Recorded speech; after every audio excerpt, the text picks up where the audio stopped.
Hi, it's comedian, actor, magician, writer, chef, NFL kicker, Nick Swardson, and you're watching Jim on Base. Check it out.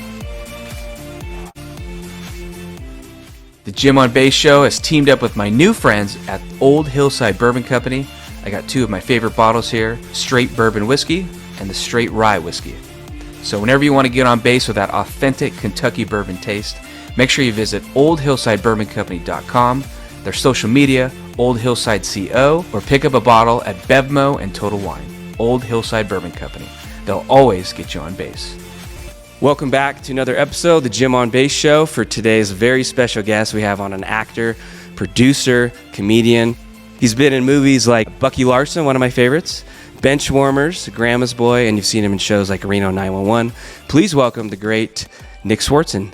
Thank you so much, everybody. Thank you. It's great to be here. Yeah, it's good to have you on, Nick. Thanks for doing this. And you're performing here at Bally's or in Lake Tahoe. In Tahoe at Bally's tonight, Saturday. I don't know when this airs, but if it's not January 13th, then don't just show up on a regular random Saturday. I'm not going to be here. Since we're in Tahoe, do you ever come up here much, or are you only up here when you perform? Or? I'm only up here when I perform. But yeah, it's gorgeous. I love coming up here. But you have to remember altitude. For those of you out there and are unfamiliar with altitude, it is not a joke. You've got to hydrate.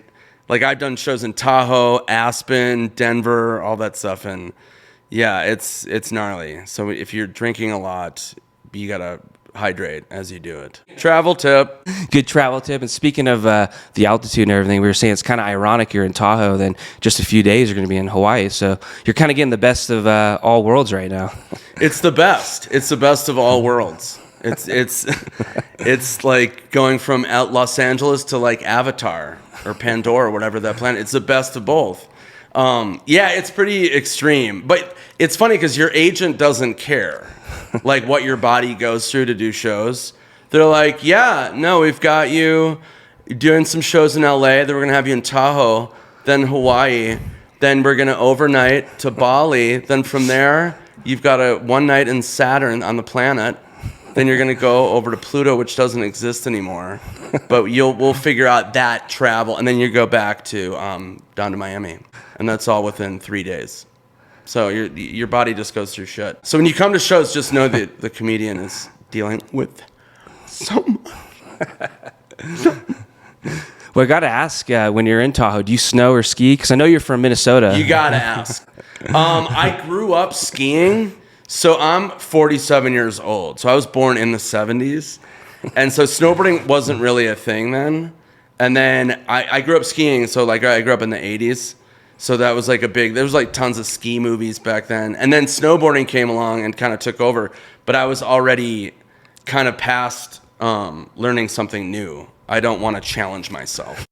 I want to just stick. I'm like an old crotchety man where I'm like, skiing is what it used to be. But snowboarding's fucking rad, so I might, take it up at some point, but now I'm almost 50. It's not like the time to be like, yeah, I'm gonna, I don't know, start snowboarding at 50 years old. But I did realize that my body's come full circle, where like when you're a kid, you're sledding, and then you gravitate towards skiing or snowboarding, and now I'm back to sledding. It's just so much easier. Because you forget like the muscles that it takes to ski and or snowboard. It's fucking gnarly. Like, the last time I went skiing was probably 10 years ago, and I hadn't skied 10 years prior to that, and it fucking wrecked me. I was walking around like C-3PO, where like nothing worked on my body, and I was like, oh yeah, I'm not fit to do this anymore. What'd you do last night then? Because you got into Tahoe last night. I went skiing. No. What'd I do last night? Yeah. I didn't do anything. I flew in. Flight was turbulent. You got to expect that from when you go into like ski towns. Mm. And then I just got dinner and went to bed. Oh, okay. Yeah. I had to get up for this podcast. Well, we're glad you're here. But it makes me wonder, are there any good perks when you play a casino? Do you get like unlimited spa time or anything like that? Or no. I don't know if I would want that. I don't know if I'd want an unlimited spa where it's like, dude, you can sit in this hot tub for 18 hours. Yeah, just sauna, dude. It's a 24-hour sauna. Yeah, no, you don't really You get like meal comps and stuff like that, which is fine for me because I don't gamble. You learn pretty quickly, hopefully, that gambling is fucking brutal. Like I remember when I was a kid, I was 18. Right when I turned 18 in Minnesota, I went to Mystic Lake Casino. I was so excited, me and my friends. And we're chain smoking and gambling, and I lost like $800. When you're 18 and you lose all your like busboy, bag boy money that I had in my feeble jobs, it's fucking devastating. It is horrifically devastating. And I'll just never forget that. And it's like, I have friends, I won't say names, that are famous comics, and they've lost hundreds and hundreds up to millions of dollars in gambling. Wow. And it's just, I don't know. I still have good friends that gamble and sports gamble and stuff, but I just can't. It's just the losing is the worst, and so I just I don't take part in that. But you know what's evil is I guess back in the day before my time, casinos used to pay the comics in cash. So they'd be like, oh, okay, great show, great week. Here's $50,000 in cash. And they would know that comedians are such degenerates that they would go and like spend it. You know what I mean? They blow it all on gambling. So thank God they don't do that anymore. That's a good strategy. Yeah. Well, do you kind of know when you sit down for these interviews, you've done a lot of interviews, do you kind of know where things are going? Like the flow, benchmarks are going to hit? You get like the obvious questions, which is fine. But it's like when I do an interview, it's always refreshing when somebody just goes outside the box and asks something instead. It's always like, what do you like more, movies or stand-up? Which are obvious questions, which is fine. Or they're, like, what's Adam Sandler like in real life? Stuff like that. And all those are fine. But it's refreshing when I get something like, how many people have you killed? No. It's refreshing to get something kind of obscure. I remember one time I did a red carpet for a movie I was in. It was the Zohan with Adam Sandler. And one of the women on the red carpet, which I cannot stand certain interviews, and this woman's like, and she's looking at a piece of paper, and she's like, you're in a movie with Adam Sandler. What is he like to work with? Was it crazy to meet him? And meanwhile, I'd just done like 10 movies with him, and I go, I go, this is like my 10th movie with him. I've done, and she was like, oh. And I was like, all right, I'm out of here. You know what I mean? Like, it's not like you have to know everything, but at least know like basic. Yeah, show some effort, in the research. Show some effort. Yeah. It's like, come on. Well, I was going to say, speaking of the benchmarks, everyone knows you're a big Vikings fan. So I was wondering, have you been able to go and hit the big gong at the game yet? Or no, I haven't done anything, which is, I'm not happy about that. I mean, I'm not happy about anything involving them. But I went to 2 games this year, and they were both a disaster. They were the Bears game for Thanksgiving, and then it was the Raiders game. It was 3-0. And it was just like, it was excruciating. The whole season was up and down with injuries. It's, it's one of those franchises that is just, it's so hard. And with our fan base and our reputation and inherently Minnesotan, is like Minnesota nice. So I'm like over it. So I would get on rants and stuff on Twitter. I would just get so mad. And people would be like, no, it's, he's doing his best. And it'd be like, we have had the worst kickers, like terrible. Yeah. And every time I would lash out and be like, this is fucking ridiculous. And they'd be like, you know what? He's got parents too that watch the games. I'm like, yeah, we all have fucking parents. Yeah, Jeffrey Dahmer had fucking parents. Yeah, his dad loved him. Yeah, I mean, good God. Make the fucking extra point. It's insanity. So, like, I get really, like, upset about it. And so I always feel for fan bases, especially, like, the Detroit Lions are in the playoffs right now. And I'm so happy for them. Because I have family from Michigan, but also, like, I know that they've been dragged. Worse. The Vikings, well, I don't know what's worse. Having, like, a glimpse of hope where the Vikings would have decent teams. I mean, 1998, we had an unbelievable, unstoppable team. We were like 15, 16-1. And we lost at home to the Atlanta Falcons. And it was just, we missed a field goal. And it was like, so I don't know what's worse. But anyway, long story short, I root for teams like the Browns are in the playoffs, Lions are in the playoffs. You got to pull for those fan bases. Well, do you have any bucket list kind of stadiums? Like, have you been to Lambeau, or is there any? Because I had Brian Baumgartner on. He said, I asked him stadiums, and he said, well, I've kind of been to all of them, but I'd love to go to the Kentucky Derby. Kentucky Derby's on my list. Okay. I definitely would love to do that. Lambeau is tricky because I've been invited. I'm good friends with the Farley family, John and Chris. I mean, John and Kevin. I'd met Chris, but and they have an open invite there. Nice. And it's kind of tricky because I just hate the Packers so much. And it's hard because I don't hate them as much as I used to, because I hated Brett Favre, but then we got Brett Favre, and I liked him. And then Aaron Rodgers I hated, and then I became friends with him. So it's tricky, but Lambeau's kind of my kryptonite, so I'd be curious to see how my body would react getting close to it, if I would just start becoming weak. And I don't know, just all of a sudden I look like I'm 80 years old and, urinate myself. I don't know what would happen if I got close to that field. But that's one thing I like to do traveling, is go to as many games. I've been to Wrigley, Fenway, so many parks. Yeah, iconic parks there. And do you wear jerseys, or do you have any rules on that? Like only retired guys, or do you wear current players, or? Yeah, I'll wear a jersey to a Vikings game. Yeah, of course. Okay. But I've got both. I've got old jerseys and I've got new jerseys. Gotcha. Because I like to do retired now, because I'm so worried I'm going to buy it and they get traded or signed somewhere else. So now I'm kind of more of a classic names, on the back. Yeah, that's safer. That's one thing that's kind of depressing about sports, is that before, somebody was on the team until they died. They were on the team. It was just like, you always knew. Jordan was on the Bulls. Magic was on the Lakers. Larry Bird was on the Celtics. Dominique Wilkins was on the Hawks. You know what I mean? Yeah. And now nobody cares. Durant's been on like 5 teams. It's like so insane. Curry's like a rare thing, and hopefully he sticks out with the Warriors the whole time. Yeah, I'm curious how that plays out. But Yeah. it's super frustrating because, people get mad. even like the LeBron situation, like Cleveland, he leaves, everybody mad. Burn, fire, burn all the jerseys. And then comes back, everyone's like, oh, fuck. Yeah. It's just, I don't know. But loyalty is, I applaud it. I can't remember the dude, forgive me. There was a guy in the Cleveland Browns, and he stayed with them the whole time. Phenomenal player. I'm blanking his name. It was a great story, and he was so loyal, and I thought that was really cool. And Barry Sanders, he stayed with the Lions forever until he was just like, yeah, no, I'm out. But I don't know, I think it's cool. Well, I got some Minnesota names for you. Some people that I've had on the show. I'm just curious if you're fans. Joe Mauer.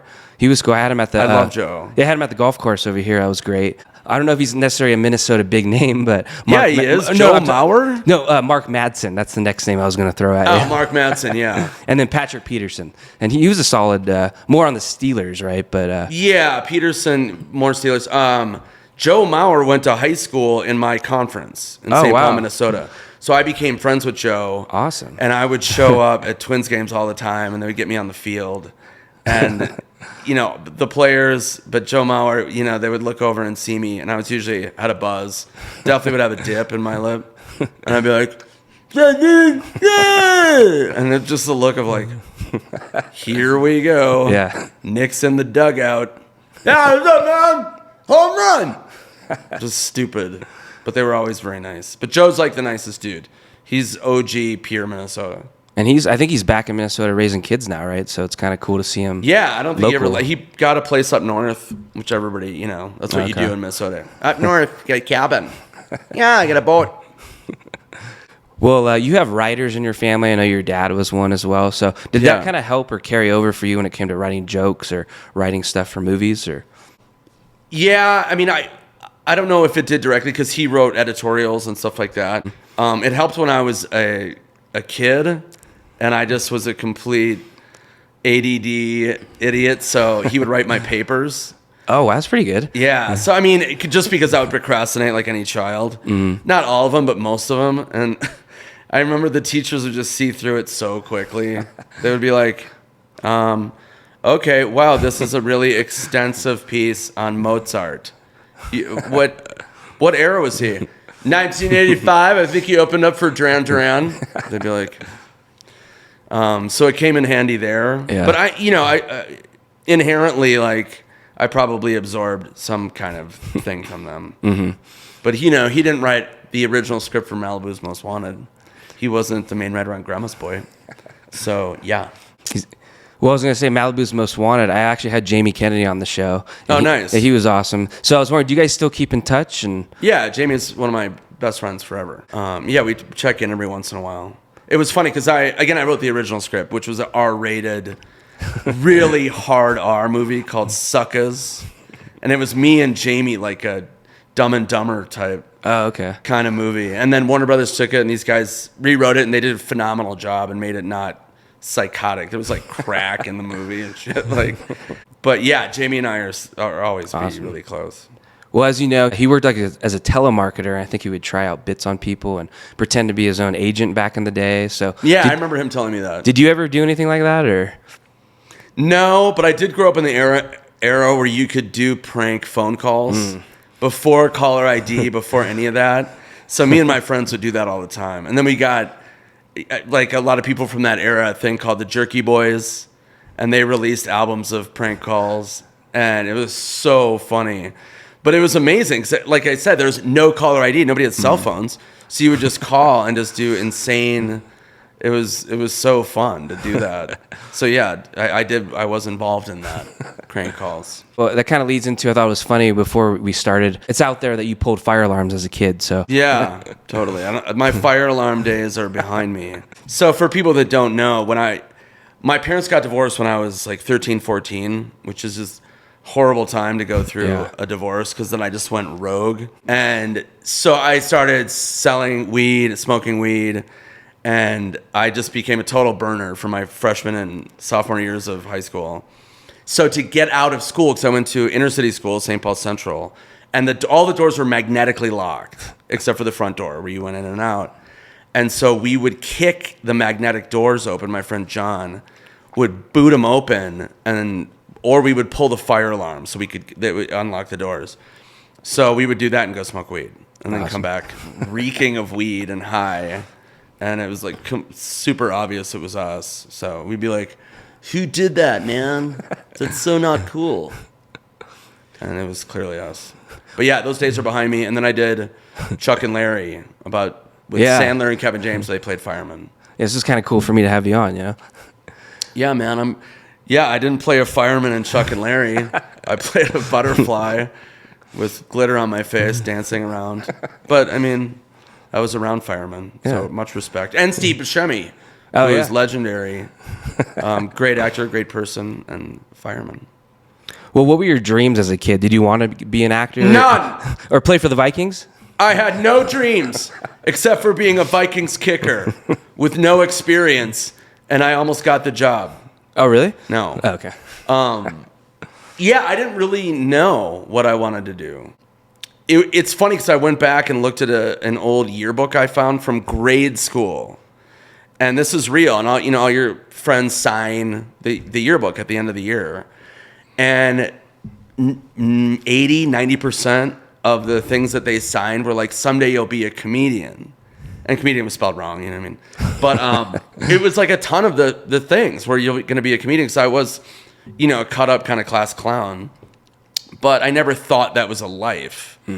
So cut to when I started selling weed, became a drug addict basically, and had to go to rehab, court ordered, because I smoked a blunt in high school.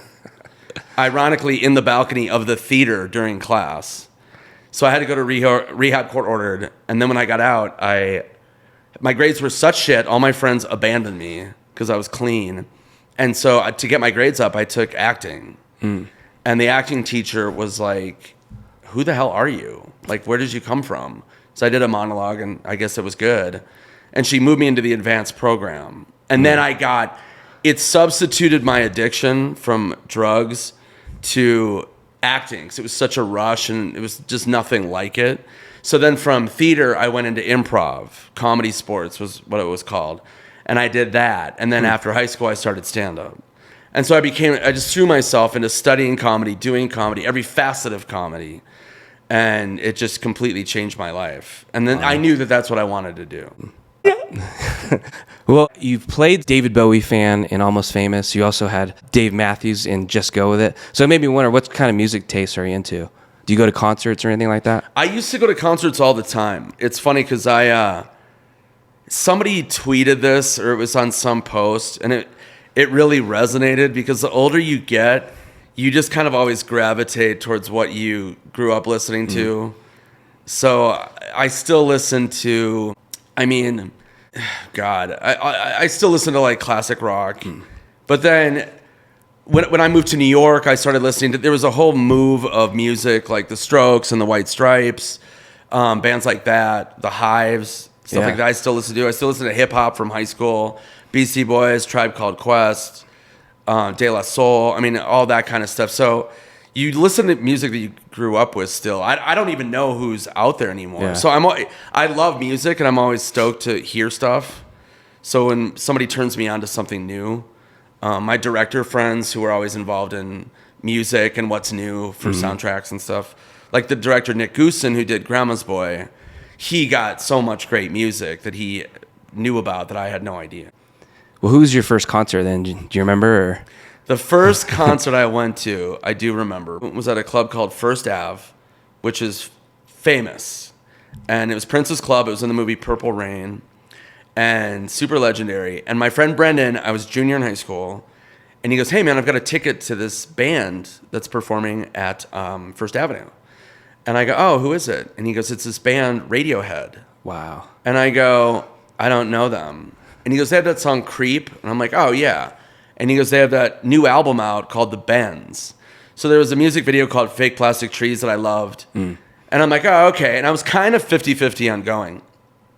But we went, and I was like, holy shit. Like, these guys are just on another level. And it was a pretty intimate club. And it was just insane. And I'll just never forget that. And then I became really engrossed in going to live shows and trying to find out who was about to explode. Because that's the best. If you can catch somebody, even with stand-ups, if you can catch somebody before they just take off in an intimate setting, it's really cool. So I remember like the White Stripes are one of my favorite bands all time. And I remember they came to LA, and I knew about them early on. And I had 2 tickets, and I couldn't give it away. Wow. I'm like, trust me, this band is awesome. And I went to the show, and it was like half, 3/4 full. Wow. And it was one of the sickest shows I've ever seen. And they blew up. So, it's good to stay on the pulse, man. Well, it makes me think about, you talked about it's good to discover a new comedian kind of before they take off. Do you remember like your first bit that maybe you got some good laughs and you thought like, oh, okay, I got to keep that around? Yeah, I mean, I had a bit when I first started. I talked a lot about animals, like my dog and my cat. And I had a bit about stepping on a dog. That was like one of my big things. And then I used to do an impression of my cat vomiting. Those were 2 like gold bits. But it wasn't until my first Comedy Central special that came out in like 2000. And I had bits about my grandma. And those were huge, and old people. And that was on my first special, and that exploded and really launched me back in the old Comedy Central days. And that is what Sandler saw on TV. And that's when he had the script for Grandma's Boy and got a hold of me, somehow tracked me down through my manager who was with his management company and was like, I have this. He knew I was a writer on Malibu, and he was like, I have this script called Grandma's Boy. Will you rewrite it, make it rated R, make it insane? Because it was a broad PG-13 comedy, like romantic comedy. And anyway, long story short, that bit was like really resonated, and that kind of changed everything for me. Wow. And my favorite was I had 2 grandmas, and they fought over who the bit was about. So that was fun, and it got ugly. It turned into a knife fight at a family reunion, and they're both gone. That's how it happened, huh? Yeah. R.I.P. Well, you mentioning Adam Sandler really quick, it made me wonder, like with Happy Madison Productions, I see a lot of the same like actors in all those movies. Right. Is it kind of like a family then? Like, are you all pretty close? Or? Yeah, we're all really close. Really close. I mean, he goes way back with those guys from college and stuff like that. So, yeah, he has a really tight group. And then, obviously, the SNL people, Spade and Schneider, Kevin Nealon, Norm Macdonald, rest in peace, Chris Rock, all those guys. Well, you mentioned David Spade, so I was curious. Every time I see him, like at the Improv or at the Laugh Factory, yeah, what about him? I notice he always kind of notices people in the front row with shorts on and has a line like, "Oh, do you save your pants for Seinfeld?" So, do you like going after people, or what's kind of your? That's classic David. David doesn't own shorts. He's so better than everybody. Yeah, David's one of my best friends. We roast each other constantly via text or on social media. Now, I don't really go after people. It's like, if somebody yells out or something, if they make it, if they get attention or something, I'll acknowledge it. But I mean, I don't go out to do that because I have an act. You know what I mean? Like I write jokes and I have stories, and so it's like I'm not going to be like, hey, who's this guy, idiot. Sometimes I will, but it's pretty rare. Oh, okay. Yeah, David needs that in his act because he's got nothing else. Well, Kira Sultanovich came after me. I wore a bathing suit on accident, and she kind of ate me alive. So Kira did? Yeah, that was it was fun. It was a little embarrassing, but it was fun. Good memory now. Yeah, it's fine. And there's people that are phenomenal at it. Like are really good at just going in the crowd. I mean, there's comedians that will do nothing but that. Like they can. You know what I mean? Somebody told me a story about Wanda Sykes, who's a great comic, and she went out, and I can't remember the booker promoter. She turned to him and was like, "Watch this," and she went out and didn't do any material, and she's got great jokes, and she just did crowd work for a fucking hour and a half or something, Wow. Which is amazing. I mean, that's a really good skill set. And Adam Ray, he's amazing at it too. Adam Ray's great. Crazy, yeah. Well, Kevin Nealon, I wanted to mention him because Nealon's great. He's one of my favorite comics. He was one of your asshole roommates in Bucky Larson, which is so funny. He just steals the movie. He's so funny in that.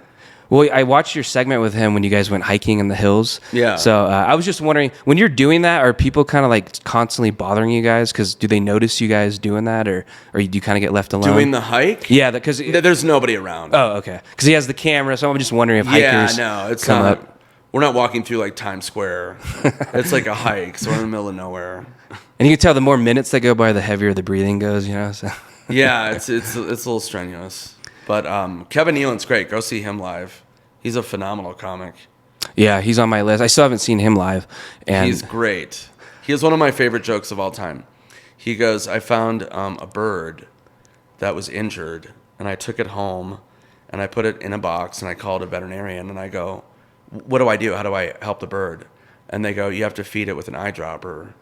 And he goes, okay, I did that. And then the food just kept piling up on its eyes. And it's such a dry, simple joke, but I will always... It's pretty good. Always love that joke. One of my favorite comedians, too, is Harlan Williams. Harlan's great. Is he a guy that's hard to keep up with? Because he seems to just kind of be able to just spit stuff out. He's really quick, and you just don't know what he's going to say. I've done movies with him. I've done tons of shows with him. And he goes into the crowd a lot, mostly. Hey, what's going on? Look at this guy over, Chicken Wing Charlie. He just goes off, or you're like, what are you talking about? Yeah. It's like, have you ever put your ass in a fish tank? Or something random like that, and he has a good punchline. Yeah, no, you don't know what he's going to say, but he's really, really funny. Well, when you think about comedy, too, like David Spade's still doing it, Seinfeld, do you feel like, is that something, as long as you mentally and physically can get up on stage, is it kind of like being a musician? You'll probably always want to do it, do you think? Or yeah, I mean, I've tried to quit a couple times. So during COVID, I moved to Key West, Florida, and I'm like, I'm not doing this anymore. And then there was a time before that where I was like, I'm not doing this anymore. But you get pulled back because the thing about it, especially for me, is you're always worried about not being able to write anymore. Like every hour special I've done, even half hour, you're like, oh, that's it. I can't think of another hour. And then your brain is always, it just becomes a part of who you are. You can't not think of stuff because you're observing the world. You're observing everything. So, your brain is just constantly going. And then you're like, that's funny. And I'll make a note. That's funny. And then before you know it, you've got to need 10 minutes. And you build on that. So I have a new special coming out that I worked on post-COVID for a couple years. So I just recorded that. And now I'm touring a whole new hour. So for some reason, I just can keep going. So it's like, I don't know. As long as you can keep thinking of stuff, yeah. I just can't. I can't do the same act for 10, 15 years. I mean, there's old comics that do that, and it's like, God. It's kind of depressing, right? I've seen that, and I'm like... It's super depressing. It's funny, but if I've seen you 3 or 4 times, I already know what's coming, Yeah, and there's other comedians that set the bar to keep going. I mean, there's so many comics where they have specials constantly. Like Brian Regan, Jim Gaffigan, Chris Rock, Dave Chappelle, when they get new specials. I mean, guys that are so prolific, Louis C.K., where you're like, Bill Burr, you're like, oh, fuck, they've had fucking another one? Yeah. At Red Rock? Jesus Christ. And then you've got, it just pushes you. It was like, like I said, back in the day, and I opened for comics, I won't say names, but they would do this same act. And their mindset was like, you would get an hour of material, and that was it. Then you were a headliner, and you would do that. And again, this is pre-internet. So I started in 1996. So I started before the internet. So, you weren't overexposed. Yeah. It wasn't like constantly, you were on YouTube and, MySpace back in the day, and, Twitter clips and TikTok and Instagram. It was, you could get away with it for 10 years. Yeah. But I just couldn't physically do that. I would throw up.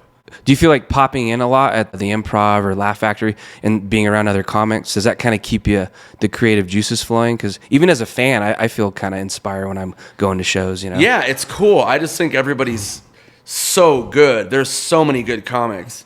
I mean, I did a show the other night, and I was like, there's people I'd never heard of, and they just murdered. They were so funny. So I get super inspired, but I'm also like, oh, I suck. Like, there's all these people that are so funny. Like, I don't have any ego at all. I'm just like, ugh. And the tricky thing is like, we're all observing the same world. So, like, I have a joke in my new special about this sign about having diarrhea. It's at swimming pools. And I did that joke, and then I did a show with Sarah Silverman, and she did a joke about the sign. It was a different punchline. But I went up to her, and I was like, hey, oh, my God, I have a joke about that sign. And Sarah's an old friend, and she goes, yeah, I would assume so. You talk about diarrhea all the time for like 20 years. Yeah. But I was like, yeah, so that's the thing that sucks about stand-up, is that's why I do so many stories that are personal, because nobody can really take it. So it's so hard to, you just want everything to be fresh. And yeah, it's tricky. Well, what is your home club? Is it the Laugh Factory, the Improv, Comedy The Store? Improv in Hollywood. Oh, okay. Yeah. Do you remember your first audition? Like, did you have to do multiple, or is it you nailed the first one? Or I had moved here with some attention. I'd had some TV credits and a manager and an agent. And I remember I was really intimidated when I walked in. And I was like, oh, my God. I think I was 22, 23 years old. is that with Bud? Was he the one? Yeah, Bud was there. Wow. And I remember, he's a friend of mine now, Jeffrey Ross, from the roast and stuff. And I remember Jeff was sitting at a table with Bud, and I was like, oh my God, it's Jeff Ross. I'd seen him on Comedy Central.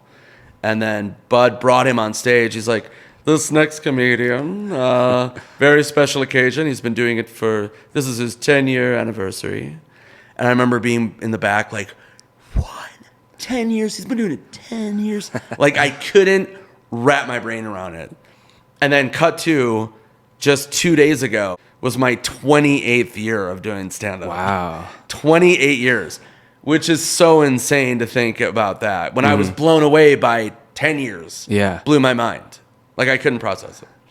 So I'll never forget that moment of being at the Improv. Now you're almost on the sweet 30.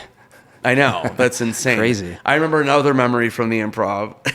I was hanging out at the bar, and Adam Sandler was in the back table with Bud. And it was just weird timing, and I had to go pee. And I was walking towards the bathroom, which was on the way to the showroom. And Sandler walked in front of me. And so I was walking behind him. And then he went into the bathroom, and then I went into the bathroom. And I was in the urinal next to him. There's just two urinals. And he started kind of like, making jokes and, kind of being goofy. And then he didn't even really pee. He just left. And then I realized, oh, my God, I bet he thought I followed him in, which I didn't. And I was like, oh, God. And then I felt like an asshole, but I didn't. It was just horrible timing. And then cut to, he's one of my best friends now, and I've worked with him for like 15 years. So that's just a funny, weird moment. Did you ever bring that up to him or no? I don't know if I ever mentioned that story to him. But I had a similar thing with David Spade, because my first big break, I did the Aspen Comedy Festival, which was huge back in the day. HBO sponsored it, and I went, and I'd gotten the attention of HBO at an open mic. They came through town holding a contest for new faces to do the festival. So they picked me, and I was 19, 20 years old, which was insane. I'd only been doing stand-up 6 months. And they were like, yeah, you're going to be a new face. So I signed with a manager from New York, and I go to the Aspen Comedy Festival, and my manager was like, "Hey, I'm gonna hang out with David Spade today," and I'm like, "Oh, cool." I go, "I love David. I'm a big fan of SNL," and he's like, "Well, you can come hang out, just don't talk." So I hung out with David for the day with him and my manager, and it was so funny. And he was like riffing about how he had just gotten this TV show, Just Shoot With Me, and all this stuff. And I was like, cool. And then David, I just texted David earlier today. I talked to him. And I mean, David's one of my best friends. Wow. So it's just funny how life works out like that. Yeah, full circle, living the Total dream. Full circle. So weird. And now it's just my life. I don't even think about it. Well, like when you're writing with Adam Sandler or anybody like that, I've always wondered, is it kind of hard to be productive? Because are you cracking up the whole time? Like if you're on some good stuff or that you want to put in a movie? No, you're really productive because Adam works really, really hard. And people, don't assume that, but he is like Bucky Larson was his idea. And he's like, I want you to be the lead. And I'm like, okay. And I remember we wrote like 15 drafts of that script. We kept rewriting it. And he's like, no, this isn't right. Rewriting. Then he would call me, with script ideas. He's like, what if, blah, blah, blah. And I'm like, oh, yeah. And, it's great because I produced many, many movies with him. And we're writing up until they call action. I go into my trailer and we have the sides. The sides are a mini script for the day. That's what you're shooting that day. Okay. And I go over, have my breakfast, and I comb over and punch up. Even that day, that morning, before we start shooting, we're still punching up and writing jokes. Then we're improvising on set. So then I'll be like, oh, no, he should say this. Adam's like, hey, go tell him. So, it's just like constant, which is great because your brain, it ingrained that in me. Like I've got 2 scripts right now. One is finished, but I'm like panicked. So I'm like, I might go over it again. And then I'm almost done with another one. And, you just, in my head, I'm like, oh, you're never done. Well, as you're telling me that, I'm trying not to laugh because I'm thinking of the Bucky Larson scene, the macaroni and cheese commercial. Oh, yeah. I rewatched that the other night. I almost threw up laughing. That one just got me so hard. I'm not just saying that because I'm the star and co-writer of the movie and producer. I love that movie so much. It's so underrated. And it got so panned. It got so trashed on every level. It was just decimated. It was 0% on Rotten Tomatoes. And it's like that movie, again, I know it seems I am biased, but it's so funny. Yeah. The cast is phenomenal. It's like Don Johnson, Kevin Nealon, Steven Dorff, Christina Ricci, Nick Turturro. It's such a good cast. It turns into kind of like a rom-com towards the end, too. It's a good story. Rom-com, but it's really committed. Like, I'm Bucky Larson in that movie. Like, you can say whatever you want about it. I'm fucking committed to Bucky Larson. I commit to every role. And I remember I was at a premiere and Paul Rudd, who's an old friend, came up to me. And he's like, what's up, Nick? And I'm like, what's up, dude? And he goes, can I just say something? Bucky Larson. He goes, me and my wife have watched it so many times. He's like, you're so good in that movie. You really feel for Bucky. And it was so cool. And it's always nice, when somebody says that. But somebody, I love Paul so much. So it was cool. It was just, usually you just hear like, people just trash it. And I'm like, it's so unwarranted in my opinion. But comedy's subjective, so whatever. I was just curious, with Adam Sandler, I know he's supposed to be pretty good at basketball, right? And you're a big sports fan, so... He's really good at basketball. Have you played him, and do you play golf or anything like that? A million times. Okay. Yeah, Sandler doesn't golf as much as he used to.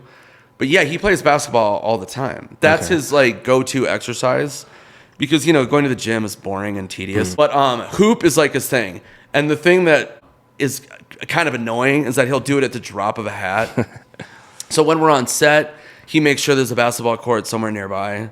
So he'll be like, "Hey, we're gonna go shoot," and I'm like, "Oh man, I'm tired." And he'd be like, "Come on, man, we've got 2, we've got 5, we need 1 more." I'm like, "Fuck." Yeah.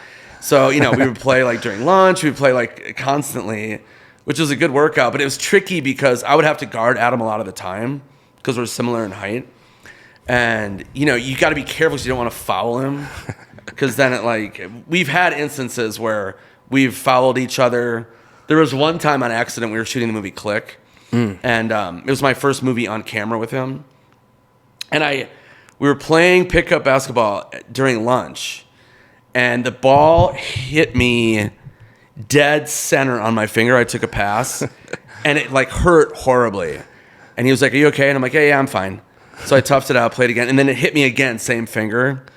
And I'm like, "Oh my God."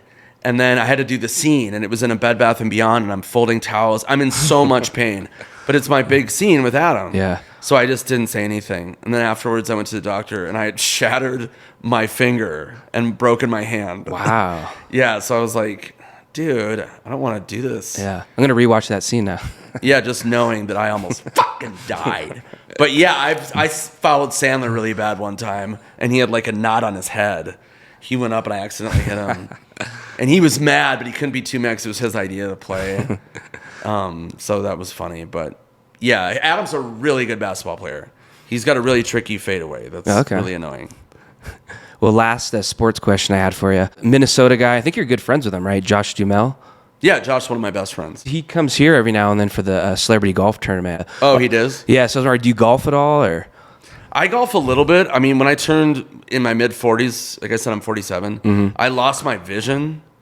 So I'm like close to legally blind. Oh, wow. Yeah, it sucks as I can't play basketball anymore. I can't play tennis. I can't even play ping pong. I can't golf. I can't do anything. So it really sucks. But yeah, I did golf. I mean, I wasn't like a crazy golfer. It just is what it is. You get older and shit happens. You just roll with it. But I can still talk about diarrhea.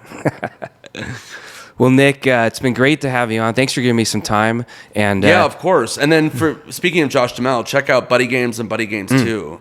2 rated R comedies I did with Josh. I helped him write, produce, and co-star with him. They're really funny. And he's a fellow, he Minnesota guy, and he was a backup quarterback, right? He's from North Dakota. Okay. So, yeah, there was some poll where it was like, who's the Vikings' #1 fan from Minnesota? And he won. And I was like, and then people were mad. They're like, he's not even born here. Nick's born here and raised. But I'm better looking than him. Yeah. So I win in the long run. Yeah. Well, you kind of mentioned you have a special ready to go. You have some projects coming. So any other upcoming projects we can kind of plug in this episode? More than that? What more can I fucking do, man? Yeah, I have a new special that'll be out this year for sure. I'm working out a new one. And then I've got a big fall tour coming out this year with Live Nation. And I'm super stoked. And the writer's strike is over. So between that and COVID, it was just everything that's been on hold. Yeah. But yeah, I've got 2 scripts in development, and everything it'll happen. More insanity. Both the scripts are insane. So. Well, what's on the agenda tonight then before your show? What do you like to do before you take the stage? Anything? I'm just chilling. I don't like drink. You got playoff games. Yeah, I watch football and just eat food. I don't really drink that much anymore. I don't really do any of that. So it's pretty mellow. I've got to go to Sacramento, Grass Valley tomorrow and do a show. Okay. And I'm just stoked for Hawaii.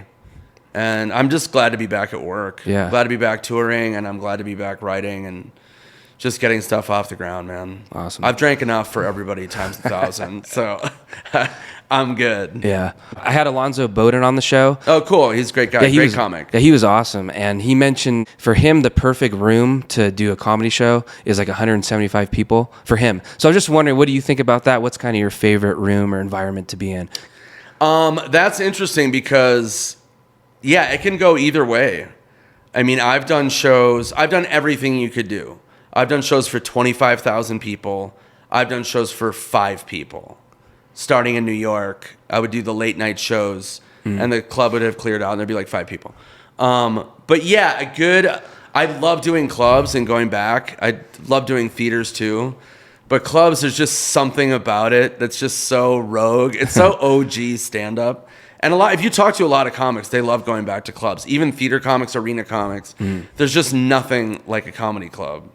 So, like I said, I did my special in San Jose, and that club's about 500, 600. And that's good. Anywhere between like 200 and 600 is great. Okay. 25,000 was cool. I'm glad I said I could do it. But there's no intimacy. It's just, you'll tell a joke and be like, yeah, so, and then I farted. And you'll hear the crowd like, it's like a weird wave, and you have to wait. It's very surreal. It's trippy. But when you're at a comedy club, anything can happen. It's great. That's why I love going. My favorite one to go to is the Improv. Comedy Store is a little big for me. I went to the Cellar in New York. Right. But I just love the Improv. I think that's the best club for me, being a fan. Yeah, the Improv's great. But yeah, it's smaller crowds. It's fun, man. Stand-up comedy is the best because there's nothing like it. A movie, you've got to write it, produce it, shoot it, edit it, market it. Stand-up joke, you can write that day, go on stage that night, and you get feedback real quick. All right, well, Nick, thanks again for coming on the show. It's been a lot of fun to have you on, and thanks for giving me some time. Okay, great, man. Thanks for having me. And stop texting me.